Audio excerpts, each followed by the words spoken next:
नमस्कार, स्वागत है आपका आपके YouTube चैनल में जिसका नाम है माय एक्सपर्ट डॉक्टर।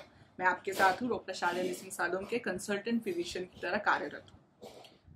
तो चलिए आज का वीडियो शुरू करते हैं। वीडियो शुरू करने से पहले बहुत बहुत धन्यवाद, आप लोगों ने बहुत पसंद किया है इस चैनल को। अगर आपको ये इन्फॉर्मेशन ये जो भी मैं बताती हूँ अच्छे लगते हैं तो प्लीज़ लाइक कीजिए एंड ज़्यादा से ज़्यादा लोगों तक शेयर कीजिए ताकि उनको भी इन इन्फॉर्मेशन से बेनिफिट्स हो सके, फ़ायदा हो सके।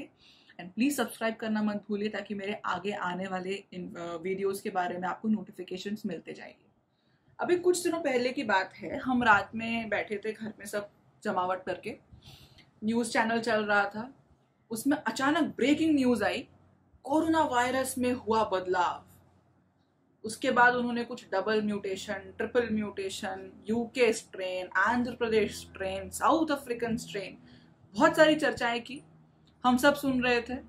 मेरे पति ने अचानक कंफ्यूज माइंड से मुझे पूछा, ये स्ट्रेन, वायरस, म्यूटेशन ये सब नहीं समझ रहा, सिर्फ इतना बता दो कि क्या आम आदमी की जिंदगी मुसीबत में पड़ने वाली है फिर से?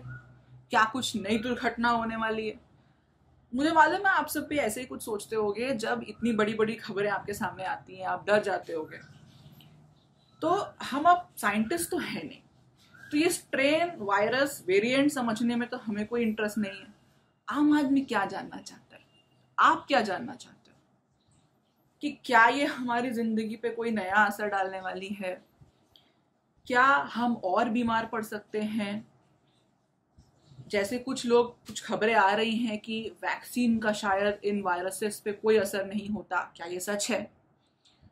और अगर ये सब कुछ है तो बचने के लिए एक आम आदमी क्या कर सकता है? तो ये सब कुछ बहुत सिंपल टर्म्स में, बहुत सिंपल शब्दों में इस वीडियो में हम समझने की कोशिश करेंगे और अपने ये 4 महत्वपूर्ण सवाल जो है इनका जवाब ढूंढने की कोशिश करेंगे। तो चलिए पहली चीज उठाते हैं कि ये म्यूटेशन आखिर है क्या? ये क्या पहली बार हो रहा है? कोविड-19 वायरस में ही होता है? तो नहीं, ऐसा कुछ भी नहीं है। म्यूटेशन को जानना है तो सिंपल शब्दों में समझिए, उसका मतलब है परिवर्तन। एक बहुत महान आदमी ने, महापुरुष ने कई सालों पहले, सदियों पहले एक बात कही थी कि परिवर्तन ही सृष्टि का अटल सत्य है। जब से जिंदगी शुरू हुई है धरती पे, तब से हर जीव के अंदर ये परिवर्तन हो रहा है। छोटे लेवल पे, बड़े लेवल पे ये होते जा रहा है। पेड़, पक्षी, पौधे, चिड़िया, कीट मकोड़े, अपने छिपकली हो गई, हम इंसान हो गए, जानवर हो गए, सब में किसी ना किसी वक्त पर म्यूटेशन या परिवर्तन होता ही रहता है। तो ये कोई नई बात नहीं है। चलिए अब ये जानने की कोशिश करते हैं कि ये वायरसेस म्यूटेट कैसे होते हैं, म्यूटेशन होता कैसे। इसके लिए हम एक छोटी स्टोरी सुनते हैं। बहुत समय पहले की बात है, वायरस भगवान के पास गया। उसने बोला, पृथ्वी पर सब इंसान, बहुत सारे इंसान हैं, सब खुश हैं, तो मैं तो अकेला हूं। मैं क्या करूं अकेले अकेले? मुझे भी बढ़ने का मौका दो। तो भगवान के एक एडवाइजर होते थे, उन्होंने बोला, भगवान ये बदमाश है, इसको आपने नीचे बढ़ने को भेजा तो सर्वनाश कर देगा। भगवान ने उसकी बात मान ली। भगवान ने बोला, नहीं, तुमको ये मौका नहीं दे सकते। वायरस ने बोला, मैं जाऊंगा ही नहीं यहां से, मेरे को दीजिए, मेरे को बढ़ना है, मेरे को और अपने दोस्त बनाने हैं, फैमिली बनानी है, मैं अकेले नहीं रहूंगा। तो भगवान ने उसका दिल बहलाने के लिए उसको एक पर्चा दे दिया। उसको बोला, ये पर्चा लेके नीचे जाओ, ये तुम्हारी मदद करेगा। वायरस था मूर्ख, पर्चा लेके नीचे आ गया। उस पर्चा खोलने के बाद उसे कुछ समझ ही नहीं आ रहा था इसमें क्या लिखा हुआ है। वो दुखी होकर बैठ गया। तभी वहां पीछे से इंसान आ रहा था। उस इंसान ने उस वायरस को देखा, उसको बुरा लगा कि ये ऐसे दुखी होकर बैठा है। इंसान ने बोला, क्या हो गया, क्या तकलीफ है? वायरस ने बोला, भगवान ने मेरे को ये पर्चा दिया कि इसे तुम अपनी फैमिली बना लो, बढ़ लो, बट इस पर्चे में क्या लिखा है मुझे समझ ही नहीं आ रहा। तो इंसान बोला, लाओ दिखाओ, मैं देखता हूं। वायरस ने पर्चा दिखाया, इंसान को समझ में तो आ रहा था। तो इंसान ने बोला, एक काम करो, मेरे साथ घर चलो, चाय पीते हैं, मैं तुम्हारा काम वहां कर दूंगा। वो दोनों घर गए। इंसान ने पर्चा खोला, पर्चे में लिखा हुआ था, इसकी जितनी कॉपी बनाओगे उतने वायरस बन जाएंगे। इंसान ने तुरंत अपना प्रिंटिंग मशीन निकाला, उसने कॉपीज बनाना शुरू कर दिया। बट बहुत सारी कॉपी बनाते बनाते कुछ कॉपीज में कुछ गड़बड़ियां हो गई प्रिंटिंग करते करते। उसके कारण कई सारे वायरसेस बन गए, जितनी कॉपीज उतने वायरस। बट क्योंकि कुछ वायरस कुछ कॉपीज में कुछ गड़बड़ियां हो गई थी, इसके लिए कुछ वायरस उसमें से कमजोर निकल गए। कुछ वायरस बहुत ज्यादा परिवर्तन नहीं आया, थोड़ा बहुत, किसी की नाक ऊंची, किसी की पूंछ छोटी, इस तरह से मेजर कुछ चेंज नहीं आया। जबकि कुछ एक वायरस खतरनाक बन गए, बलशाली और दुष्ट। उन्हीं में से एक वायरस ने उस इंसान को मार दिया जिसने उनकी मदद की बढ़ने में। इस तरह से ये वायरस निकले बाहर और लोगों तक पहुंचे। उनको समझ में आ गया था एक इंसान को पकड़ो, इंसान कॉपी बना के देगा, हम बढ़ेंगे, उनको मार दो। इस तरह धीरे धीरे वायरसेस की संख्या बढ़ती गई और इंसानों की संख्या घटती गई। यही हो रहा है ना आज की डेट में भी। अब ये जो खतरनाक वायरस है जिसने इंसान को मारा था, उस वायरस के लक्षण क्या क्या हैं, कैसे पहचानेंगे कौन सा वायरस खतरनाक है? तो 3 चीजें। पहली, संक्रमण ज्यादा होता है, संक्रमण दर बढ़ जाता है। दूसरा, घातक होता है ये वायरस, इंसान को ज्यादा नुकसान पहुंचा सकता है उसके शरीर को। तीसरा, कि वो इंसान की रोग प्रतिरोधक क्षमता या इम्यून सिस्टम से बच के निकलने में सक्षम रहता है। यदि ये 3 गुण हैं तो इसका मतलब वायरस खतरनाक है। तो इस कहानी से हमें क्या समझा कि इन वायरसेस खुद से नहीं बढ़ सकते, उनको बढ़ने के लिए इंसान की जरूरत पड़ती है।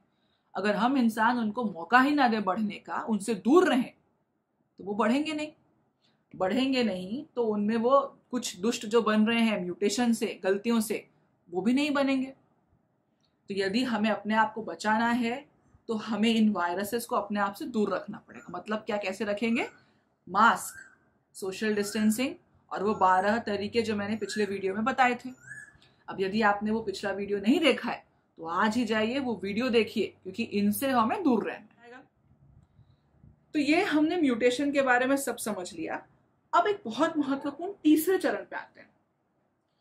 जब से कोरोना वायरस की शुरुआत हुई है लगभग नवंबर 2019 से, तब से अब तक कई स्ट्रेन्स आ चुकी हैं ऐसी अलग अलग।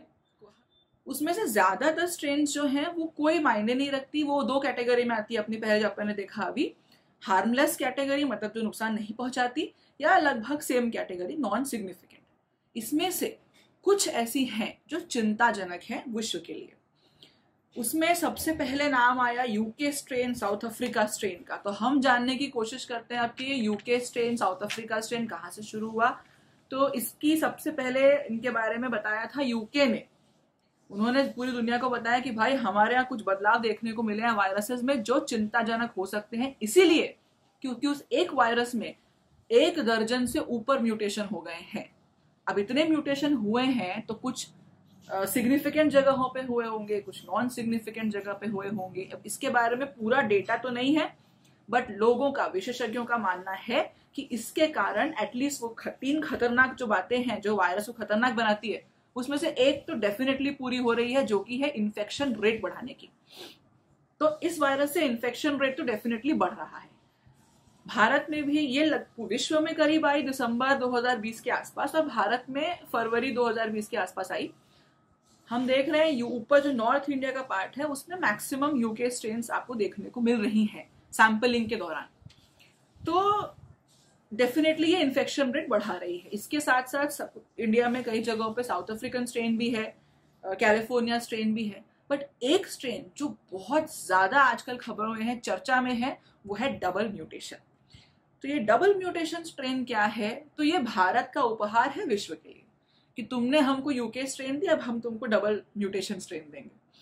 तो ये डबल म्यूटेशन स्ट्रेन समझना है अगर, तो आपको सबसे पहले ये समझना पड़ेगा कि कोरोना वायरस का स्ट्रक्चर कैसा है, दिखता कैसा है, तब आप समझ पाओगे कि ये इतना चिंताजनक क्यों। हाँ, तो अपनी स्क्रीन पे आप देख सकते हैं, आपको कोरोना वायरस की शक्ल दिख रही होगी, क्राउन जैसी, राजा के मुकुट जैसी। इसमें जो ग्रे पोर्शन दिख रहा है ये है उसका आउटर कवरिंग जो लिपिड से बना रहता है, वसा की लेयर से बना रहता है। और जो लाल पार्ट आप देख रहे हैं वो है स्पाइक प्रोटीन। अब ये जो स्पाइक प्रोटीन है इसको बड़ा करके देखेंगे अभी, अब जो आपको आपकी स्क्रीन पे दिख रहा है इसमें एक लाल पार्ट है, एक हरा पार्ट है। ये जो स्पाइक प्रोटीन का हरा वाला पार्ट दिख रहा है इसको हम बोलते हैं रिसेप्टर बाइंडिंग डोमेन। इतने बड़े शब्द को समझने की जरूरत नहीं है, अर्थ समझिए कि ये रिसेप्टर बाइंडिंग डोमेन जो है, इसी से ये वायरस इंसान के शरीर की कोशिकाओं से चिपकता है और अंदर घुसता है। अब हमने जो वैक्सीन बनाई है वो हमारे इम्यून सिस्टम को, रोग प्रतिरोधक क्षमता को इसी रिसेप्टर बाइंडिंग डोमेन को परखने की ताकत देती है। तो जैसे ही सपोज अगर मुझे वैक्सीन लग गई, अब जैसे ही ये वायरस मेरे शरीर में घुसेगा, इसका ये जो आरबीडी हरा पोर्शन है, मेरा इम्यून सिस्टम इसको पहचान लेगा, इसके अगेंस्ट पिस्तौल निकाल लेगा, गोलाबारी शुरू हो जाएगी, इस रिसेप्टर बाइंडिंग डोमेन को वो ढक लेगी एंटीबॉडीज। ढकने के बाद अब ये मेरी कोशिकाओं को, मेरे शरीर की कोशिकाओं पे एंट्री नहीं ले पाएगा। ये महत्व है स्पाइक प्रोटीन का।